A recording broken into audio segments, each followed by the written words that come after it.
Salut, salut, salut, salut, salut, salut. Chers amis, salut. Je suis très heureux du privilège qui est mien aujourd'hui de continuer à vous parler. Je vais aujourd'hui traiter un sujet très intéressant et ce sujet sera axé sur l'évangile selon Matthieu, chapitre 21, les versets 1 à 17. Et le thème que nous allons traiter, c'est où cherchez-vous votre bonheur? Où cherchez-vous votre bonheur? Où cherchez-vous votre bonheur? Voilà une question pertinente à laquelle tout et chacun doit trouver une réponse. Tout et chacun voudrait être heureux dans la vie. Cela va de soi. Mais la conception que l'on se fait du mot bonheur peut être aussi la réalité que l'Orient est éloigné de l'Occident. Le petit dictionnaire Larousse définit bonheur comme un état de parfaite satisfaction intérieure. Et le synonyme de béatitude, bien-être, chance, enchantement, prospérité, etc., etc. Cette sensation de satisfaction et du bien-être, on la cherche presque partout. On la cherche dans les plaisirs mondains. Et à ce titre, Barbé d'Aurevilly déclare « Le plaisir est le bonheur des fous. Le bonheur est le plaisir des sages. » Cette satisfaction, on la cherche aussi dans la possession des biens matériels.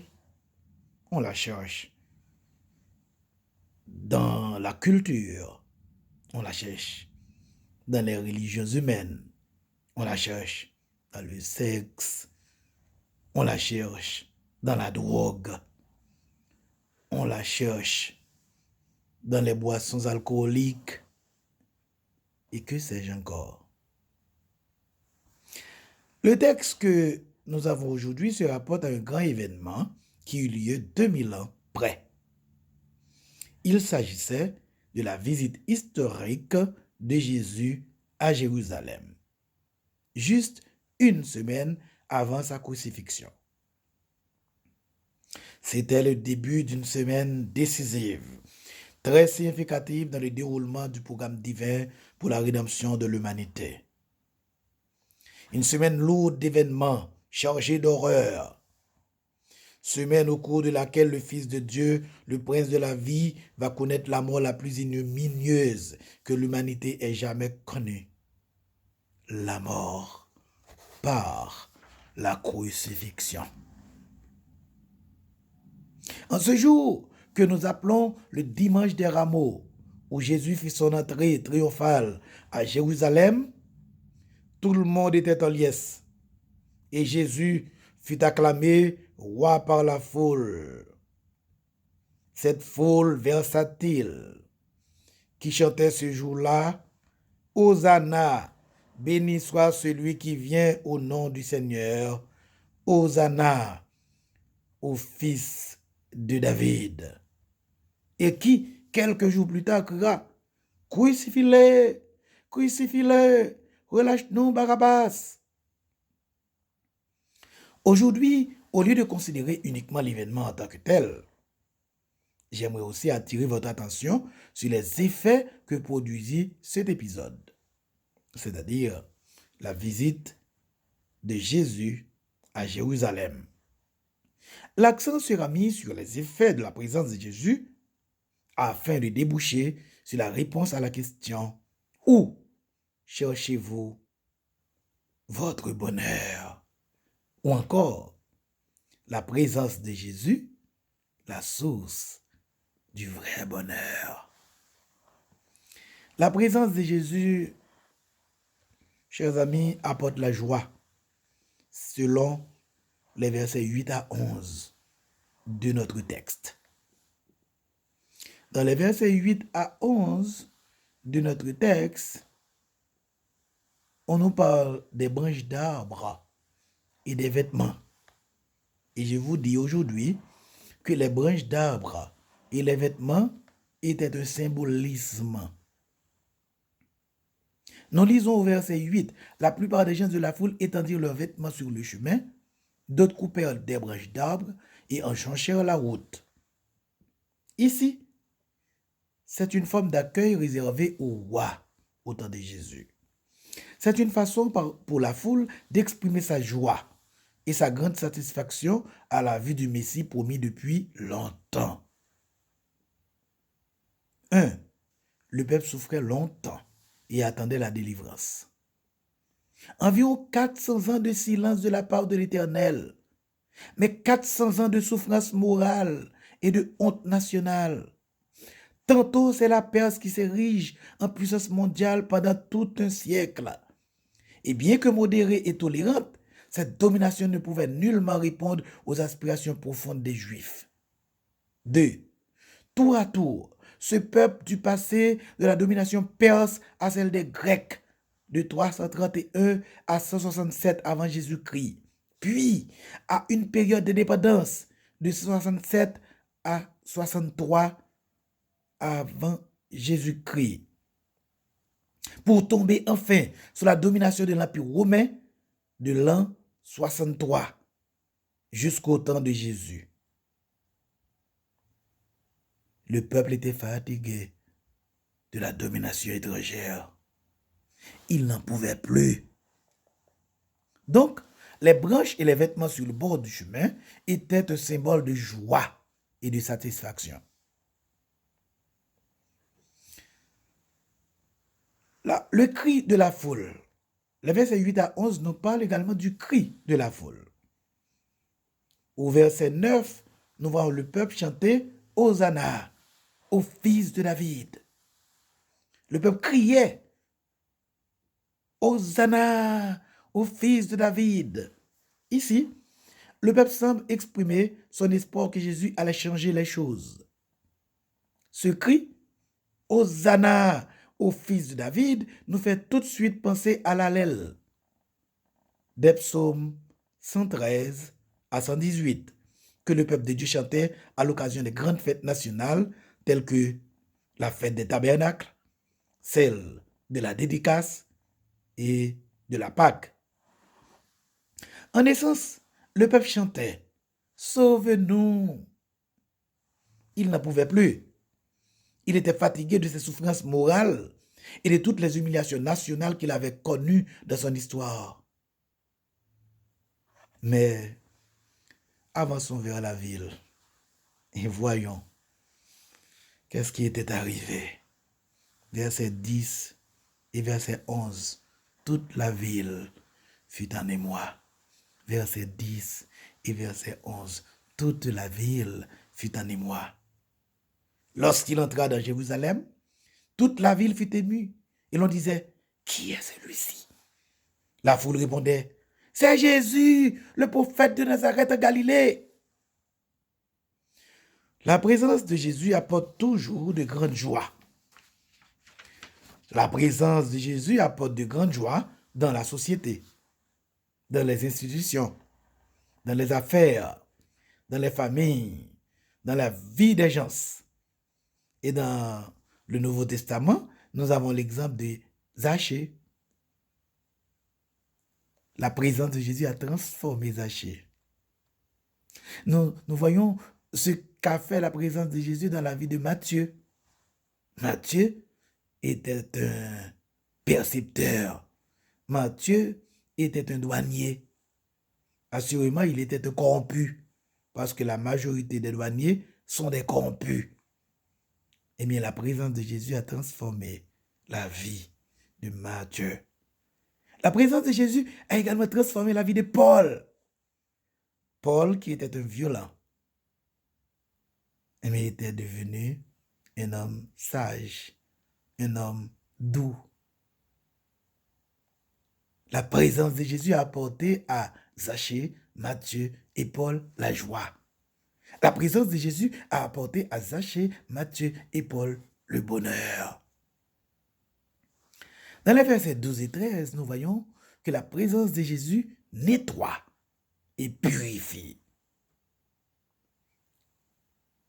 Eh bien, dans le temple, Jésus a nettoyé et a purifiés. En Habakkuk 1, au verset 13, nous lisons « Tes yeux sont trop purs pour voir le mal, et tu ne peux pas regarder l'iniquité. » Dès que Jésus fut entré dans la ville et acclamé par la foule en liesse, il se mit à purifier le temple. Il a purifié le temple. Il a chassé les vendeurs et les acheteurs. Les changeurs d'argent et les vendeurs de pigeons ont eu leurs tables et leurs sièges renversés. Il faut noter que ces vendeurs et changeurs faisaient quelque chose de pratique pour le peuple qui venait adorer dans le temple.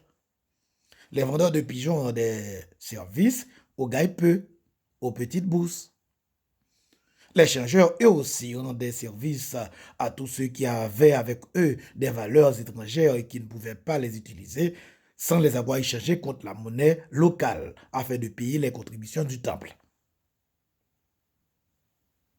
Mais l'action de Jésus dans le temple en chassant les vendeurs et les acheteurs avait une leçon spirituelle. Quelle est la leçon spirituelle qui découle de cet acte, de cette action de Jésus? La leçon spirituelle découlant de cet acte du Maître est que nous sommes le temple de Dieu. D'ailleurs, l'apôtre Paul le disait en 1 Corinthiens 3, les versets 16 et 17. Nous sommes le temple de Dieu. 1. Le Saint-Esprit habite en nous. 2. Nous sommes un temple saint. 3. Nous sommes un temple que Dieu garde jalousement. Seule la présence de Jésus dans notre vie peut nous purifier de nos péchés et nos souillures. Jésus a la puissance de nous débarrasser de tout ce qui est mauvais et nous rendre acceptables aux yeux de Dieu. La présence de Jésus, mes frères et mes sœurs, apporte également la guérison. Et le verset 14 nous le dit. La présence de Jésus apporte la guérison. Cette journée du dimanche des Rameaux fut très remplie pour l'infatigable Fils de l'homme venu chercher et sauver ce qui était perdu. Jésus s'intéresse à tout l'homme. Il s'intéresse à son corps, il s'intéresse à son âme, il s'intéresse à son esprit. Il y a des soi-disant chrétiens qui nous disent que Dieu ne s'intéresse qu'à notre âme. C'est la raison pour laquelle ils disent que ce qui se passe sur la terre ne nous intéresse pas, car ce qui doit nous intéresser, c'est seulement le ciel. Faux! Je vous dis que Dieu s'intéresse à tout notre être, corps, âme et esprit. Et que nous, serviteurs de Dieu, devons le servir pendant que nous sommes sur la terre. Pendant que nous sommes sur la terre, nous devons participer dans la transformation de notre société, de la transformation de l'environnement, de la transformation de la vie économique. Donc, un vrai croyant est un bon citoyen. Un vrai croyant doit participer dans la vie politique de son pays. De même que Jésus s'intéresse à tout l'homme, nous-mêmes, nous devons nous intéresser non seulement à tout l'homme, mais nous devons nous intéresser à notre communauté, à toute notre communauté. Et également, nous devons nous intéresser au monde entier. Jésus, avais-je dit, s'intéresse à tout l'homme. Il ne fait point exception de personne. 1. Il est le médecin par excellence. Dans le verset 14, nous lisons, des aveugles et des boiteux s'approchèrent de lui dans le temple et il les guérit. 1. Des aveugles. Verset 14a. Il y en avait beaucoup. On les voit dans Marc 8, verset 22 à 25. On voit les aveugles dans Marc 10, verset 46 à 53. On voit également les aveugles dans Jean 9. Et le texte nous dit qu'il les guérit tous. 2. Des boiteux. Jean 5, verset 1 à 14 nous en parle. Matthieu 11, verset 5 nous en parle. Les aveugles voient. Les boiteux marchent. Les lépreux sont purifiés. Les sourds entendent. Et la bonne nouvelle est annoncée aux pauvres. Jésus, mon frère, ma soeur, mon ami, n'est pas seulement le médecin du corps. D'ailleurs, je vous disais que le Christ Jésus s'intéresse à tout l'homme. Il est également le médecin du corps et de l'âme. En Luc 19, nous voyons le médecin de l'âme sauver le publicain dédaigné et méprisé, Zachée. Jésus-Christ a guéri l'âme de Zachée. En Jean 4, nous le voyons transformer la vie de la femme samaritaine et en a fait une chercheuse d'âme. En Jean 8, nous le voyons changer la vie et la conduite de la femme adultère et la réintégrer dans la société. Jésus a la puissance de guérir le corps aussi bien que l'âme. Sa présence apporte toujours la guérison. La présence de Jésus, mon ami, nous embarrasse, ou du moins embarrasse les ennemis de la vérité. La présence de Jésus embarrasse les ennemis de la vérité. Les versets 15 à 17 nous le dit. La présence de Jésus embarrasse les ennemis de la vérité. Quelle a été la réaction des principaux sacrificateurs en voyant que le peuple chantait « Hosanna, Hosanna, au plus haut des cieux, béni soit celui qui vient de la part de Dieu ». Quelle a été la réaction des sacrificateurs? Eh bien, le secteur ecclésiastique, les responsables des synagogues étaient mécontents, car ils pensaient que Jésus allait les détrôner, car ils pensaient que Jésus allait prendre leur place. C'est la raison pour laquelle, mon frère, ma soeur, il faut toujours faire la différence entre celui qui sert Dieu et celui qui est religieux. Il y a une très très grande différence entre le croyant et le religieux. Donc nous voyons que, en général, que l'attitude des religieux, eh bien, en général, cette attitude n'est pas toujours correcte. Et c'est la raison pour laquelle nous voyons que ces religieux, les sacrificateurs, eh bien, ils étaient en opposition à Jésus. Pourquoi? Parce que les sacrificateurs étaient des menteurs. Et la présence de Jésus, qui est la vérité, leur donne beaucoup de problèmes.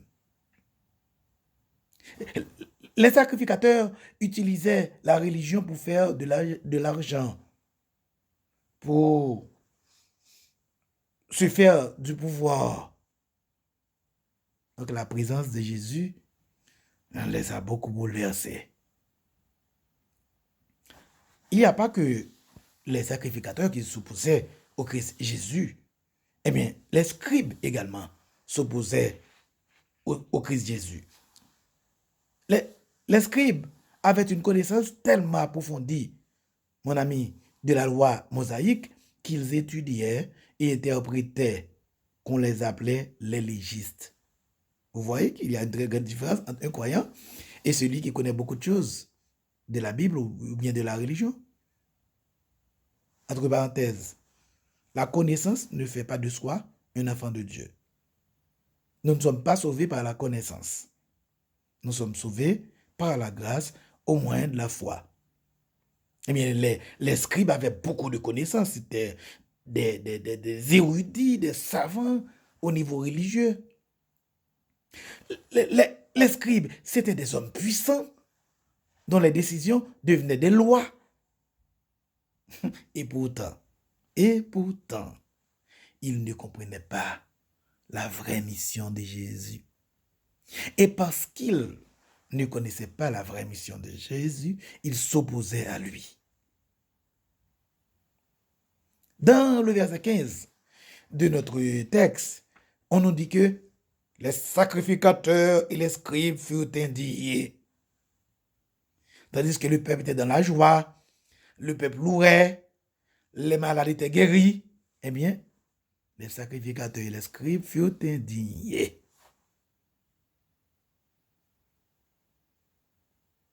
Ils furent indignés à cause des merveilles qu'avait accompli le Maître. Ils furent indignés à cause des enfants qui exprimaient leur contentement en criant « Hosanna au fils de David ». Les sacrificateurs et les scribes furent dans la confusion et la honte. Ils n'entendaient pas faire place à quelqu'un d'autre. Ils étaient remplis de méchanceté, de jalousie et de haine. La présence de Jésus, qui est lumière, vérité et vie, les gênait. Il les embarrassait. Chers amis, à l'écoute, la présence du Fils de Dieu revêt une signification très importante pour le croyant. Cette présence dans notre société, dans nos institutions, dans nos affaires, dans nos familles et dans notre vie personnelle apporte immanquablement la paix, la joie, la guérison, la victoire, la vie. Sa présence confond tous ceux qui prennent position contre la vérité et la lumière. C'est la connaissance de ces réalités qui poussa les écrivains chrétiens à s'exprimer dans les cantiques bien connus.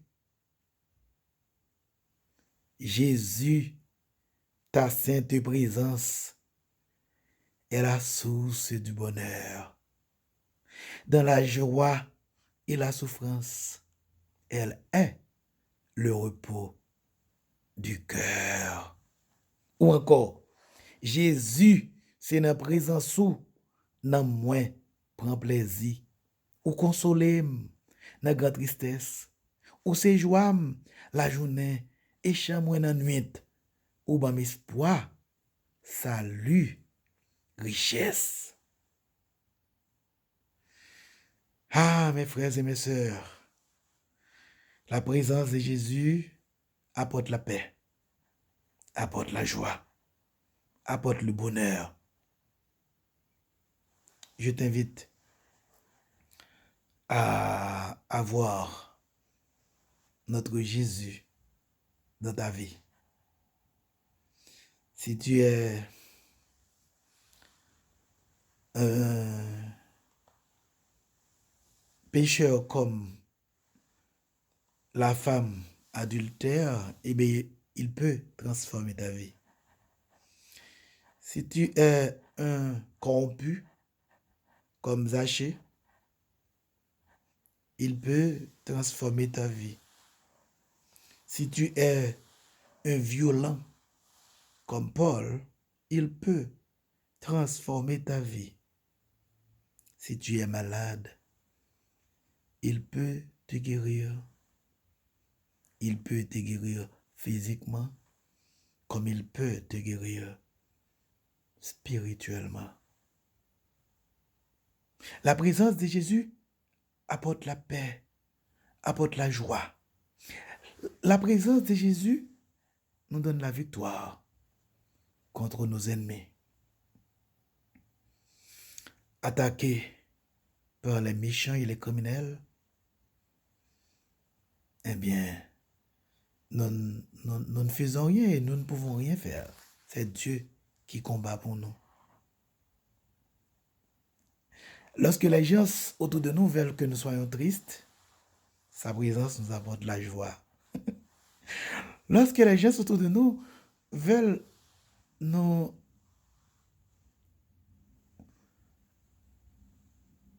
faire de nous des pauvres, veulent faire de nous des miséreux. Sa présence nous apporte le pain, nous apporte les vêtements, nous apporte un toit.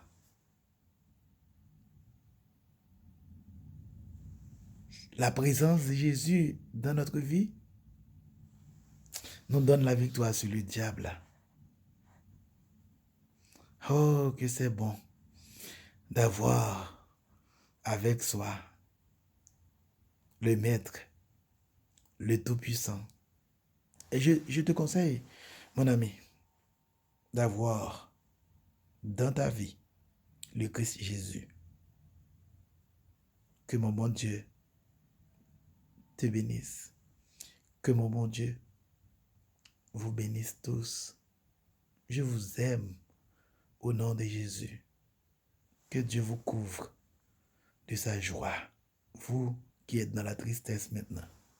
Que Dieu vous couvre de sa paix. Vous qui vous sentez vraiment déboussolé. Que Dieu vous accorde sa victoire, vous qui êtes attaqués par l'ennemi de nos âmes. Que Dieu vous bénisse.